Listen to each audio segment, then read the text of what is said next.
जय मसीह की praise the Lord. आज हम एक वचन पढ़ेगा गलातिया 260 नंबर पेज है, बाइबल सोसाइटी का जो बाइबल है। यीशु ने जो हमारे लिए श्रापित बना, हमें मोल लेकर व्यवस्था का श्राप से छुड़ाया। क्योंकि लिखा है, जो कोई काट पर लटकाया जाता है वह श्रापित है। ये हम लोग सुनने में हमको अजीब लगता है। यीशु मसीह हमारे लिए श्रापित हो गया, ऐसा क्यों होता है? ऐसा परमेश्वर कैसा हमारे लिए श्रापित होगा? तो ये हमको सुनने में अजीब लगता है। सच्ची बोलेगा तो ऐसा हुआ है। सारा मानव जाति का श्राप प्रभु यीशु क्रिस्तु ने अपने शरीर में ले लिया। परमेश्वर अपना असली रूप छोड़ के दुनिया में मनुष्य का रूप धारण करके आया। इसलिए फिलिपी में लिखा है, फिलिपी अपन 2 पढ़ेगा, फिलिपी 2 पढ़ेगा। एक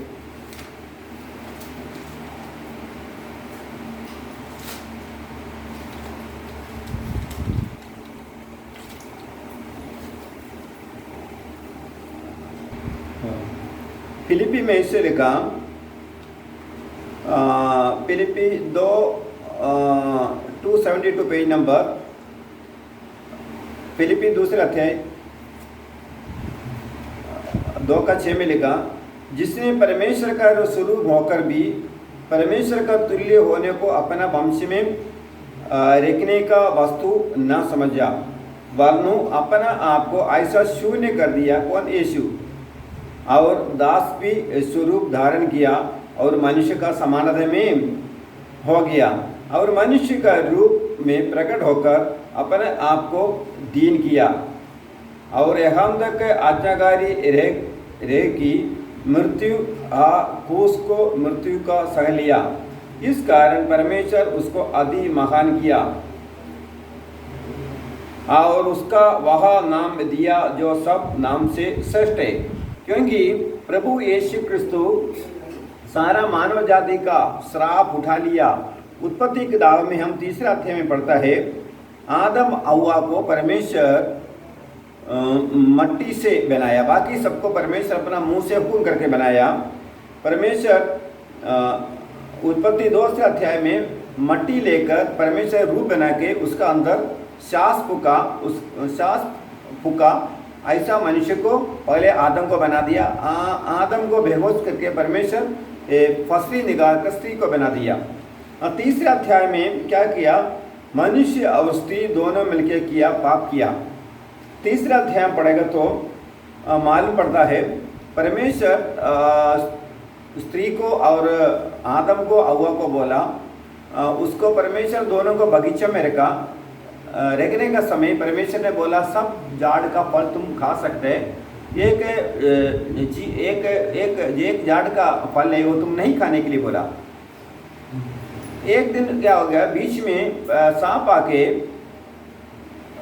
स्त्री को और पुरुष को पूछा, और टाइम परमेश्वर नहीं था, तो सच्चाई से परमेश्वर बोला क्या ये बीच में जो झाड़ है उसका फल नहीं खाने का? बोला हाँ। सांप ने बोला ये फल तुम खाएगा तो परमेश्वर जैसा ज्ञानी बन जाएगा। इसीलिए लालच से क्या किया, वो औरत ने क्या किया, वो फल खाया। वो फल खाने से इतना बड़ा पाप नहीं किया, परमेश्वर का आज्ञा उल्लंघन किया। ऐसा कुछ बड़ा व्यभिचार नहीं किया, किसको मर्डर नहीं किया, कुछ नहीं किया। इसलिए परमेश्वर ने क्या किया, स्त्री को बोला, 3 अध्याय पढ़ेगा तो बोला, स्त्री को बोला तुम्हारा बहुगुणित में क्लेश देगा, कष्ट देगा, तुम गर्भवती होगा, तुम्हारा बच्चे को तुम पीड़ा का साथ तुम डिलीवरी देगा करके बोला, मनुष्य को बोला। और पृथ्वी कितना भी तुम मेहनत करेगा तो भी है ना, तो पूरा तुमको खेती का मेहनत तुमको नहीं मिलेगा। ऐसा एक तरह से बोलेगा तो परमेश्वर एक तरह से उधर श्राप करके नहीं लेगा, फिर एक तरह से ये पति पत्नी को है ना परमेश्वर श्राप किया, हम ऐसा समझना है। फिर अपन आगे 4 अध्याय में आएगा तो उसका जो बेटा है उनको श्राप मिला है, उसका नाम कईन है, उसको श्राप मिला है। उधर लिखा बराबर लिखा चौथे आयत में तुमको श्राप भी देकर खिलेगा। इसलिए आदम हव्वा को एक तरफ से बोलेगा तो उनको श्राप मिला, वो ज़्यादा कुछ पाप नहीं किया। इसलिए हम बाइबल का वचन खिलाफ करेगा तो हम पापी हो जाते। इसलिए व्यभिचार करना, ऐसा मर्डर करना, ये सब बड़ा पाप हम समझता है। तो ये परमेश्वर का आज्ञा उल्लंघन किया तो पाप है। ये हमारा आंखों से बड़ा पाप नहीं है। ये तो एक फल खाने के लिए नहीं बोला, खा गया। हमारे बच्चा को हम बोला अरे फ्रूट नहीं खाना, खा गए, इतना बड़ा गलती करके हम समझते हैं क्या? नहीं, बच्चे को माफ़ कर देते हैं।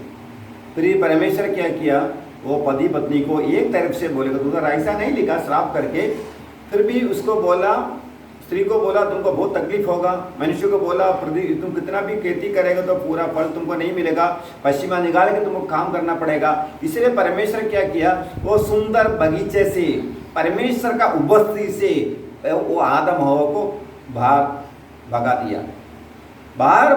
जैसा हमारा माँ बाप ने हमें घर से बाहर दिया तो हमको कितना तकलीफ होते है। वो दिन से उसका द्वारा सारा मानव जाति क्या हो गया, सारा मानव जाति उसका दारा बन गया। उसका दारा बनने से क्या होता, उनका संतान है तो उसका बेटा कैन को भी श्राप मिला, से सारा मानव जाति क्या हो गया, श्रापित बन गया। सादा मानव जाति बाइबल, इसलिए गलातिया में पहले सबसे बड़ा यीशु क्रिस्तु हमारे लिए श्रापित हो गया। क्यों ऐसा? हम श्राप नहीं है तो कोई माँ बाप को मारता है, माँ बाप को आज्ञा पालन नहीं करेगा और विधवा को परेशानी करेगा, अनाथ को परेशानी करेगा, ये सब बाइबल में लिखा। और परदेशी को परेशानी करेगा और ज़्यादा ब्याज से पैसा लेगा, तो ये कोई मर्डर करेगा, कोई अपना औरत को छुड़ के विचार करेगा। ये सारी बात का दाना, सारी मानव जाति श्रापित हो गया। इसीलिए बाइबल में लिखा है गलाते में, यीशु क्रिस्तु हमारे लिए श्रापित हो गया। इसलिए ये सुनने में अजीब लगेगा, ये सच्चा बात है। इसलिए आप प्रभु यीशु को पर पूरा विश्वास करेगा तो, यीशु को पूरा विश्वास करेगा तो आपको क्या होता है, ये श्राप निकल जाते। इसलिए आप ज़्यादा कुछ मेहनत नहीं करना है, कोई गोनी लेके नाके से ज़्यादा घूमने का जरूरत नहीं, बिना चप्पल छोड़ के ज़्यादा रास्ते में चलने का जरूरत नहीं। कोई अपना परमेश्वर को प्रसन्न करने आजकल अपने शरीर को पीड़ा करता है, आपको परमेश्वर को खाना छोड़ उपवास करके, नहीं तो हमारा शरीर को पीड़ा दे के कोई लोग पीड़ा देते। इसलिए ऐसा कुछ जरूरत नहीं, खाली आपको विश्वास करना है। इसलिए आदम हव्वा का जो संतान है, उनका द्वारा सारा मानव जाति सब पापी बन गया,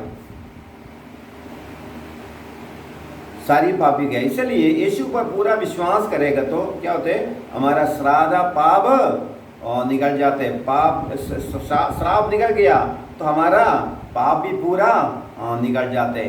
पहले हम नष्ट किया वो जगह में वापस क्या होते, हमको वापस परमेश्वर, पहले हम कौन सा जगह नष्ट किया था, वो आदम बगीचा, उधर हजारों साल परमेश्वर का साथ जीवन बिताया होगा, उधर खाना पीने का कुछ प्रॉब्लम नहीं होगा, सब कुछ ऐसा जीवन बिताया। ये शैतान को अच्छा नहीं लगेगा। शैतान आके मनुष्य कुल को, मनुष्य जाति को, आदम हव्वा को फंसाने से क्या हो गया, परमेश्वर का आज्ञा उल्लंघन किया। परमेश्वर बगीचा से अब आगे तीसरा थे आगे पड़ेगा तो मालूम, बगीचे से बाहर किया। बाहर करने से हजारों साल ऐसा दुख से तकलीफ से, अभी आज अपन आप देखेंगे तो हम दुनिया में कमाई, दुनिया का पूरा कमाई का 25% हथियार के लिए बनाते हैं, हथियार के लिए इस्तेमाल करते हैं 25% कमाई, क्योंकि ये सब अपना लोगों के लिए खाना पीने रहने के लिए सुविधा करेगा। तो क्योंकि आज परमेश्वर लोग है ना अपना मार डाल देते हैं, एक जानवर ही का भी अपना साथे जानवर को मार डालता नहीं, इंसान ऐसा हो गया। इसलिए सारी मानव जाति एक तरह से पापी और सब श्राप का गुलाम हो गया। इसलिए यीशु क्रिस्तु दुनिया में परमेश्वर का अपना स्वरूप छोड़ के दुनिया में आके 2000 साल के पहले यीशु दुनिया में क्या सबूत है, आज अपना कैलेंडर देखेगा तो 2020 से साल कैसा हुआ जब यीशु क्रिस्तु दुनिया में आया, जब से अपना तारीख चालू हो गया। ये जनरल नॉलेज है। इसलिए चरित्र को भी यीशु क्रिस्तु ने क्या किया, एडी और बीसी करके दोनों को दो भाग बना दिया। बीसी बोले तो कोई बिफोर क्राइस्ट बोलते, तो एडी बोले तो आफ्टर डेथ बोलते। एक्चुअली एडी का मतलब वो नहीं है, एडी का मतलब यही है, वो लैटिन वर्ड है, उसका मतलब है ये अन्नो डोमिनी। अन्नो डोमिनी का जो मतलब है परमेश्वर का साल। आप नेट में देख सकते हैं what is the meaning of AD, ऐसा आप देख से तो आपको मालूम पड़ेगा। एडी का मतलब है अन्नो डोमिनी। अन्नो डोमिनी का मतलब है परमेश्वर का साल। इसका मतलब 2020 से हम लोग जो बोलता है यीशु क्रिस्तु जब भी दुनिया में आया, जब भी से वो तैयारी चालू हो गया, ये जनरल नॉलेज है। इसलिए ऐसा बोलता है, मराठी में क्रिस्ती वर्ष बोलते, नहीं तो क्रिस्तु वर्ष बोलते, इंग्लिश में क्रिश्चियन ईयर बोलता है। इसलिए यीशु क्रिस्तु दुनिया में सबसे बड़ा, तो सबसे जब बड़ा सबूत है अपना कैलेंडर। और दूसरा स्कूल में पढ़ाता है बीसी और एडी। यीशु क्रिस्तु ने चरित्र को भी दो भाग बना दिया, यीशु आ गया करके, वो बात सही है। इसलिए कैलेंडर भी यीशु का नाम से क्यों रखा, सारा मानव जाति को यीशु को याद होने के लिए अपना इंटरनेशनल तारीख भी यीशु का नाम से आज सारी दुनिया में चल रहे। तो यीशु क्रिस्तु दुनिया में आके हमारा सारा पाप उठा लिया। इसलिए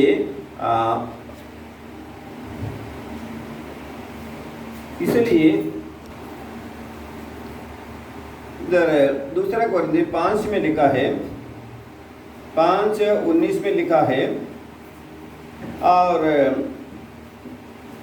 हमारा सारा अपराधों का दोष उन पर लगाया। यीशु के ऊपर हमारा सारा पाप लगा के यीशु को इधर लिखा, यीशु को आना हमारा वजह से पापी बना दिया करके, इसलिए हमको पाप का छुटकारा मिल जाता है।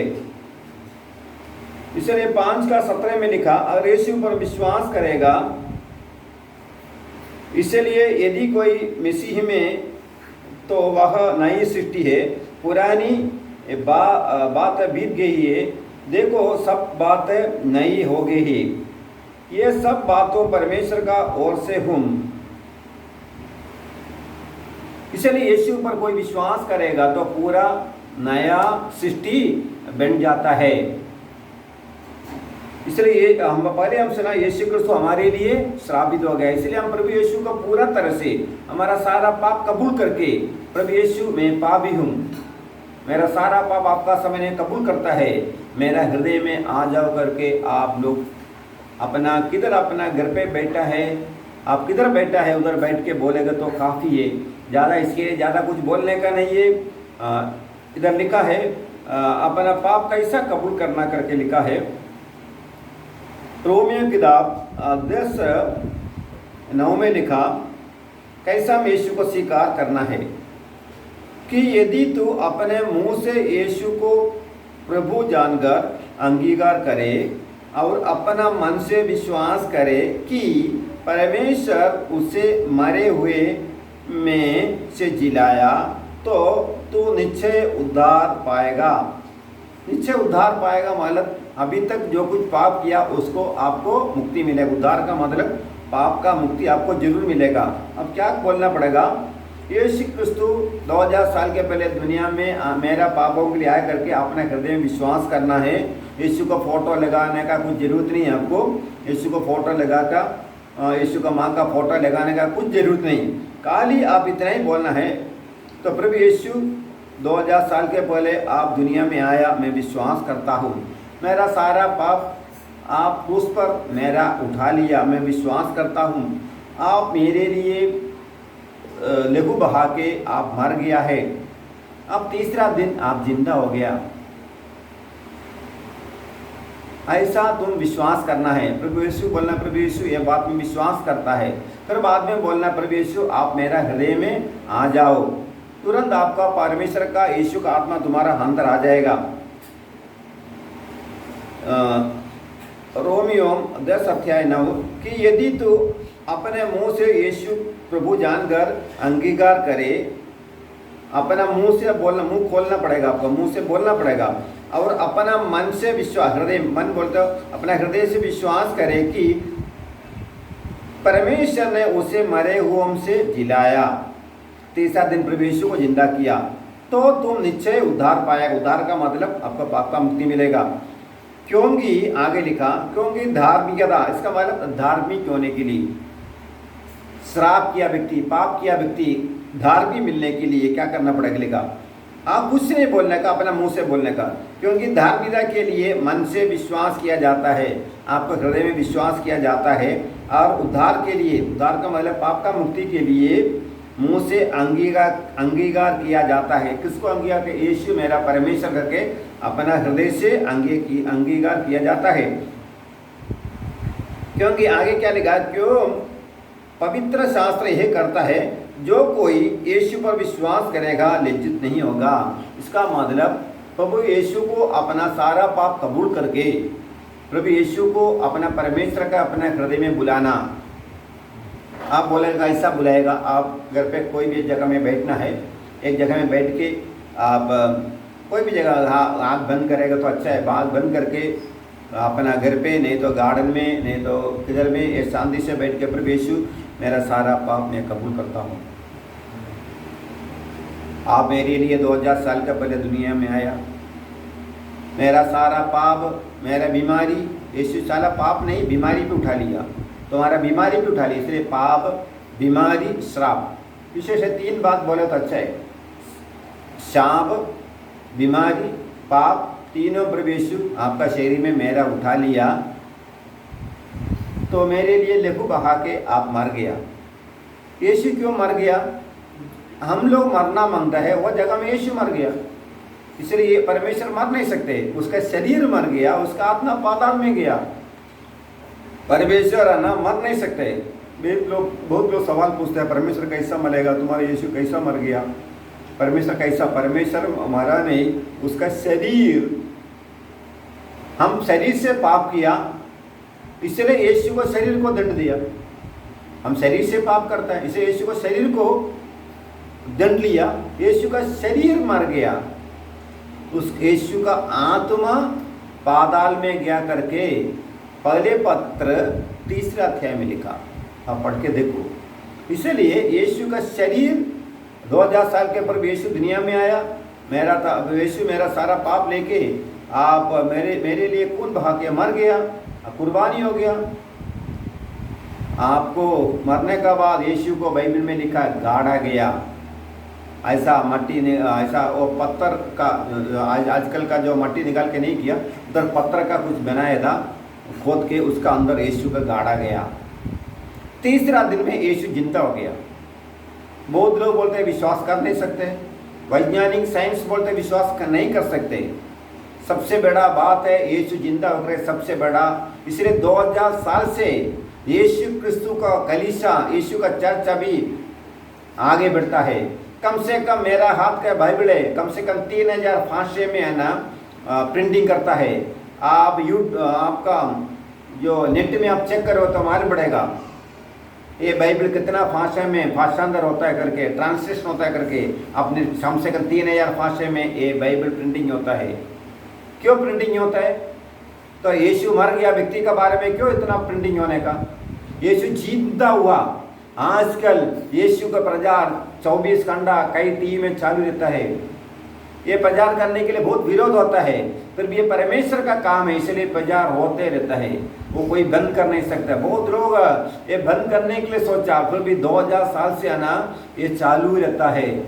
इसका मतलब इसके लिए आजकल भी यीशु के लिए मरने के लिए हजारों लोग खड़ा है। आपको मालूम है कितना लोग, आप नेट में देखें तो कितना लोग यीशु के लिए अभी विदेश में है, तलवार से मारा जाता है। कई देशों में यीशु का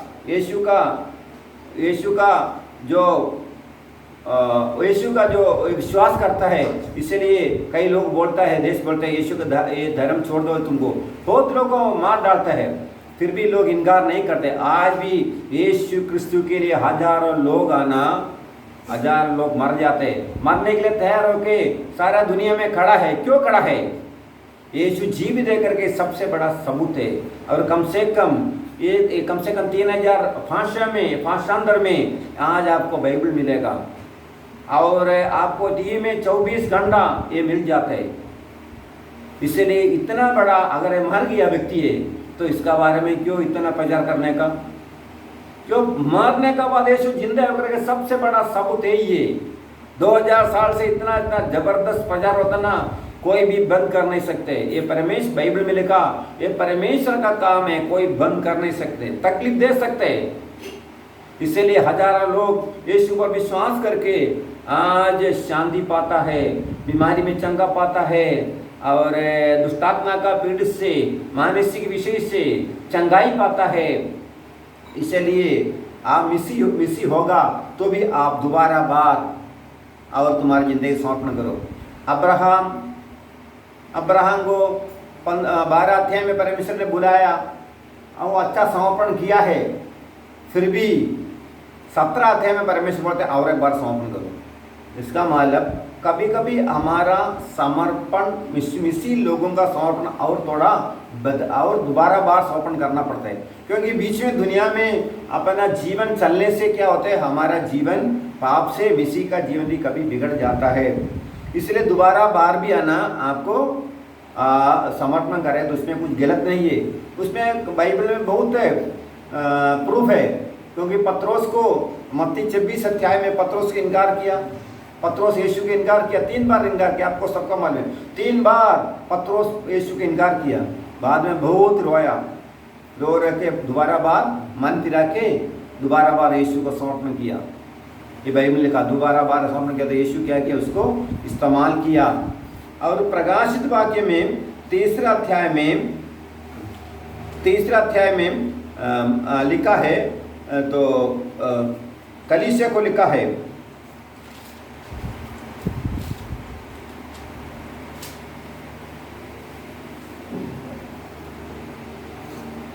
प्रकाशित वाक्य में इलास का किताब है, उस पर 3 का 14 से लेवोदिकिया मतलब जगह का नाम है। वो कलीसिया को परमेश्वर बोलता है तुम्हारा, वो कलीसिया का लोगों को बोलते हैं, अविश्वासी को नहीं बोलते। लेवोदिकिया में परमेश्वर कलीसिया था, वो कलीसिया का जो चाल चलन बराबर नहीं था, इसलिए परमेश्वर उसको क्या बोलता है, देखो मैं तेरा काम को जानता हूँ, विश्वासी को बोलते हैं कि तुम ना तो ठंडा है और ना तो गर्म। भला होता कि तू ठंडा था, गरम होता, इसलिए कि तू गुनगुना है और ना ठंडा है और ना गर्म है। इसलिए परमेश्वर बोलते हैं तुम अच्छा भी नहीं है बुरा भी नहीं है, ये ठंडा भी नहीं है गर्म भी नहीं, मैं तुझे अपना मुंह से अगलना पर हूँ। तू कहता है कि मैं धनी हूँ, कोई विश्वासी बोलते मैं धनी हूँ और मेरे को भाई सब कुछ बाइबल जानता हूँ, मैं सब मेरे पास सब कुछ है और मैं धनवान हो गया हूँ और मुझे किसी वस्तु की भी घटी नहीं है, और यह नहीं जानता कि तू अभाग और तुच्छ और कंगल और अंधा और नंगा है। इसलिए मैं तुझे सम्मति देता कि आग में ताया हुआ सोना मुझसे मोल ले, तू धनी हो जाए। इसका मतलब आग से बोया हुआ बोलता बाइबल का वचन है। ये परमेश्वर क्या, ये लेवोदी कलीसिया वाले क्या बोलते हैं, मैं कलीसिया से बाहर गया, तुम्हारा अंदर से मैं बाहर गया। कोई विश्वासी को कुछ गलती के कारण उसका मन में ऐसा लगता है मैं परमेश्वर हमारा साथ नहीं है करके लगता है। ऐसा विश्वासी लोगों को परमेश्वर क्या बोलता है, लेवोदिकिया जैसा कलीसिया वालों को विश्वासी को परमेश्वर बोलता है। 20 में देखो मैं द्वार पर खड़ा हूँ, खटखटाता हूँ, यदि कोई मेरा शब्द सुनकर द्वार खोलेगा, कौन सा द्वार, अपना हृदय का द्वार खोलेगा, तो मैं उसका पास भीतर आकर उसका साथ भोजन करूंगा और वह मेरा साथ। इसका मतलब तो विश्वासी को भी परमेश्वर बोलते हैं, विश्वासी को भी परमेश्वर बोलता है मैं तुम्हारा अंदर से कोई विश्वासी को बोलते चर्च में बराबर नहीं जाते, बीच में विश्वास का साथ विश्वास होने के बाद दारू पिया और कुछ बहुत बड़ा बड़ा कुछ गलत काम कर दिया, तो वो विश्वास को ऐसा लगेगा मैं कुछ काम का नहीं है। तो ऐसा विश्वास लोग को परमेश्वर और एक चांस देते। परमेश्वर क्या बोलते, देखो मैं द्वार पर खड़ा हूँ, खड़खड़ाता हूँ, यदि तो कोई मेरा शब्द सुनकर द्वार खोलेगा तो मैं उसका पास भीतर आकर उसका साथ भोजन करूंगा और वह मेरा साथ। इसलिए यीशु बोलते मेरा साथ भोजन करेगा, बोलते मतलब क्या है, हम यीशु हमको आदर करने वाला है।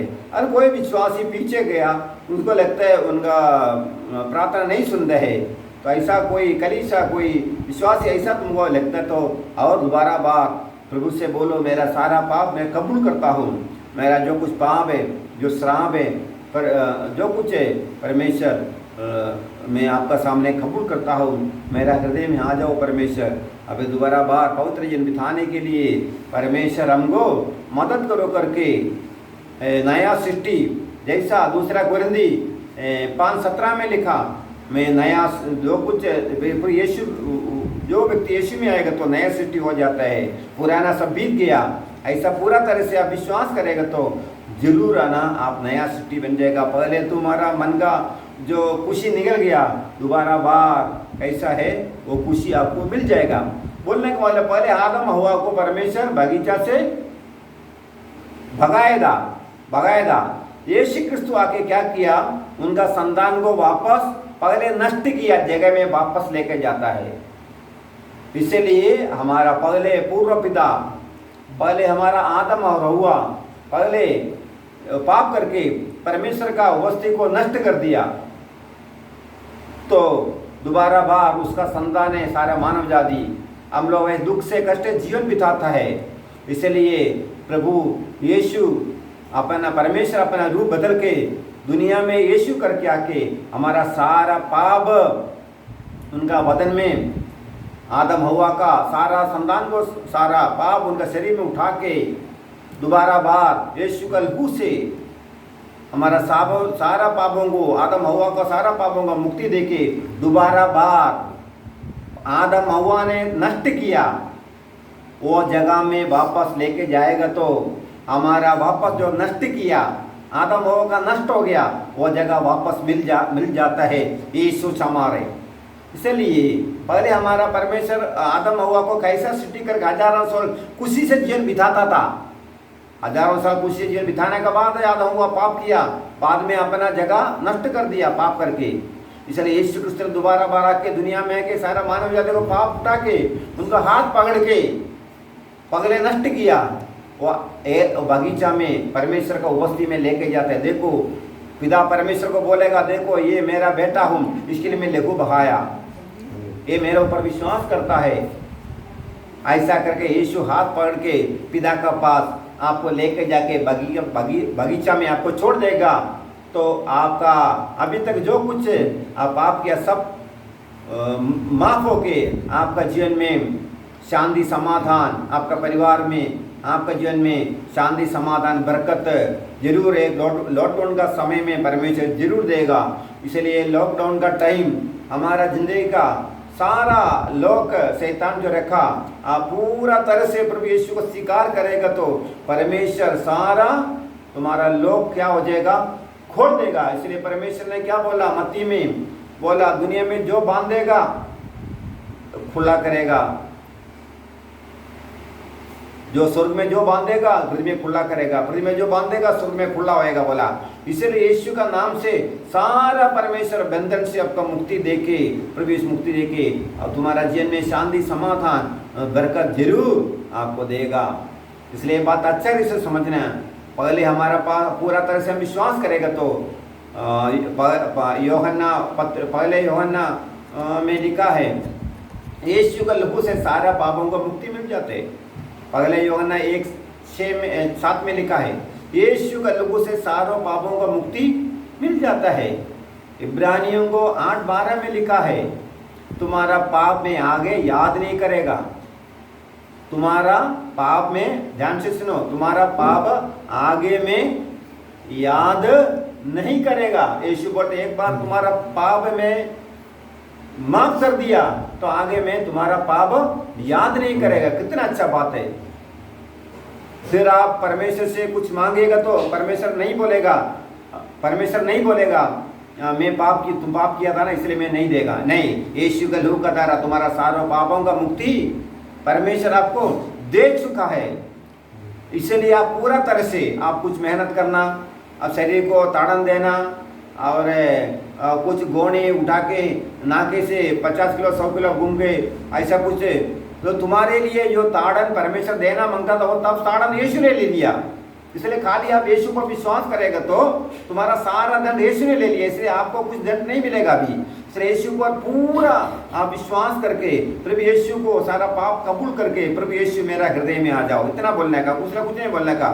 अभी लॉकडाउन का समय में सारा चर्च बंद है, इसलिए आप घर पे बैठ के प्रभु यीशु मेरा सारा पाप मैं कबूल करता हूँ, यीशु आपका बलिदान के ऊपर विश्वास करता हूँ, आपका पवित्र लहू मेरे लिए फायदा होने दीजिए, आपका पवित्र लहू से मेरे को दो परमेश्वर। ऐसा करके परमेश्वर का गिड़गिड़ा के परमेश्वर के दुख से आप क्रूस कर दे के अपना मन में यीशु का मनन करते हुए क्रूस कर दे के आप यीशु को प्रार्थना करेगा, तुरंत तुम्हारा परमेश्वर सारा पाप तुम्हारा माफ करके, और माफ करने का बाद तुम यीशु बोलने का प्रभु यीशु मेरा हृदय में आ जाओ, ये था मेरे को, प्रभु यीशु मेरा हृदय में आ जाओ, आपको उद्धार करता करके मैं स्वीकार करता है।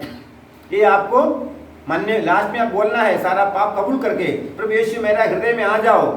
ये मुख्य बात है, ये महत्वपूर्ण बात है, ये भूलना नहीं। आप खाली आप पाप कबूल करने से नहीं होते, पाप कबूल करके प्रभु यीशु मेरा हृदय में आओ करके बोलना है, प्रभु यीशु मेरा हृदय में आओ करके बोलना है। जब भी परमेश्वर का पवित्र आत्मा आपका हृदय में आ जाएगा, आपको महसूस हो जाएगा। आपको आगे कुछ तकलीफ है तो आपको कुछ संशय है तो मेरा फ़ोन नंबर देगा, आप उससे पूछ सकते हैं। तो हमारा लिए भी प्रार्थना करो। मेरा नाम है पास्टर दे, महाराष्ट्र में ठाणे में रहता हूँ, मेरे लिए विशेष प्रार्थना करना। आमीन। किधर किधर मेरा वचन जो सुन रहे आप लोग थोड़ा आँख बंद करो, प्रभु से बोलो, प्रभु यीशु मैं गुनहगार हूँ, आपका बारे में मेरे को मैं जानता नहीं था, नहीं तो मिसी होगा, तो प्रभु से बोलो, प्रभु यीशु मैं मिसी होकर भी मेरा जीवन में मैं पाप किया है, मेरा सारा पाप मैं कबूल करता हूँ। 2000 साल के पहले मेरे पीछे बोलो, प्रभु यीशु अब 2000 साल के पहले आप दुनिया में आके मेरा सारा पाप, मेरा श्राप, बीमारी सब कुछ है आपका शरीर में आपने उठा लिया, मेरे लिए आप बलिदान होके प्रायश्चित होके आप मर गया, आपको गाड़ा गया, तीसरा दिन प्रभु यीशु आप जिंदा हो गया। आप बोलिए, प्रभु यीशु, ये यीशु को मेरा सारा पाप का